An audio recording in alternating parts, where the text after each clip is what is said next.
good evening. It's evening over here, and today I'm going to be addressing or giving some tips on those who are looking to make investment decisions. So I have a few tips here that are going to help you when you're trying to make a sound and a wise investment decision.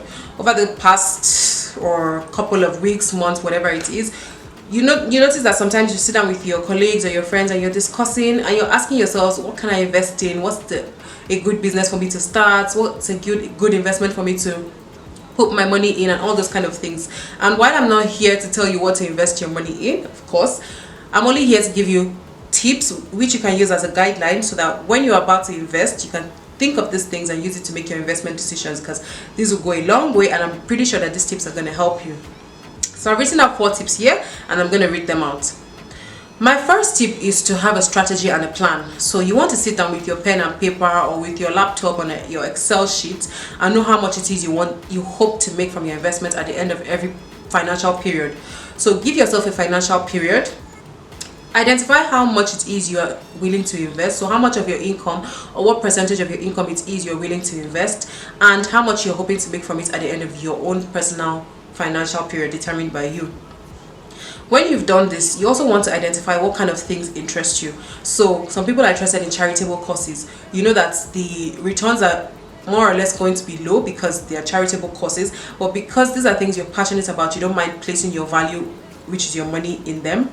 Some people want to invest to support a friend's business or to support a popular brand, whatever it is. They know that maybe it's a medium return on those kind of investments, but they don't mind because it's patronage and it's support. Some other people is simply for the bottom line, which means that like the net profit. So at the end of the day, your goal is to make money because it's an investment. That's why it's called an investment. So whatever other motive you have, just identify it, because it helps you know how much value you want to place in that particular investment instrument. So that's my first tip. Be sure you sit down, know how much it is you're going to invest, how much you hope to make from it, the time frame you're giving yourself, and what's your motive for investment. That's the first tip. So my second tip is it's not really a do, but it's more of a don't. And it's to make sure that your purpose of your investment is not greed. Greed leads to a fall when it comes to finances. Now we see a lot of these get rich quick schemes out there. They tell you bring $10 and you make $1,000 in 2 days. We see some other unreliable network marketing schemes. I said some because there are some network marketing schemes that are actually reliable, even though there are few. And we see a lot of people rushing into them. They want to make money like right now, like really fast. We're in a generation of instant gratification, so it's understandable. But when it comes to your hard-earned money and money you're trying to set aside for investments, you need to be sure that greed is not your motive. Because if you enter something, yes, I've seen people that make money from this kind of things. I'm not condemning anybody. No. How sustainable can these schemes really be in the long term? If you've made money from it, kudos to you. Like, I don't have any issues with those who have made money from it, but just identify and make sure that the purpose of your investment is not greed. You're not just there because you want some instant gratification and you want to make the next quick money. You're jumping from scheme to scheme, making quick bucks. No, these things are not sustainable, and they don't really help you have a financial principle, because you get to believe that money can come like this. So it messes up with your financial discipline. Just be sure your motive is not greed. That's my second one, and I don't want to overflog it.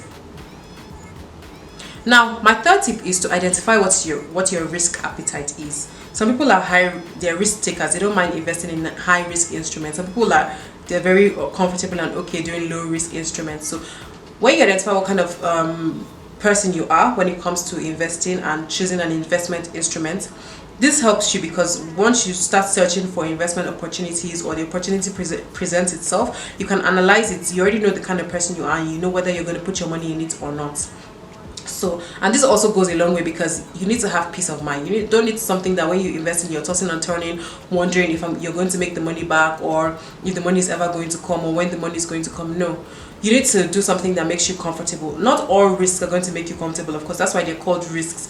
But I'm not talking of the one-off that you just decide, okay, let me just take this chance and see what comes out of it. No, I'm talking of a long-term thing. So identify what your risk appetite is and sort of use as a structure or a guideline for yourself when you're making your investment decision.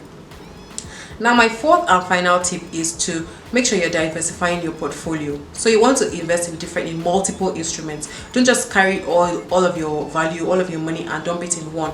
What if that one fails? Of course, that's why it's an investment. It's risk it can fail and it can pass. Sometimes you win, sometimes you learn. I don't want to say sometimes you lose, because I don't want to use lose, but those times where you don't make money from your investment, or when you don't make as much money as you hoped, or sometimes you even lose completely from your investment. If you have a spread, if you have a multiple instrument kind of basket, it will always balance out at the end of the day. So you always have an average, some that make money, some that don't make money, some that just break even, and then it will help you still maintain a positive bottom line at the end of your financial period. So invest in multiple streams. Don't just put all your money, don't put all your eggs in one basket, as they all say.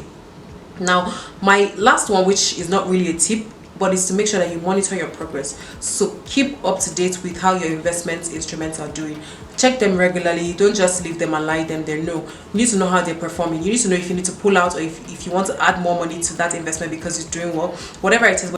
No, you need to keep track of your progress, because this helps you know if you are getting towards the target you set for yourself in step 1.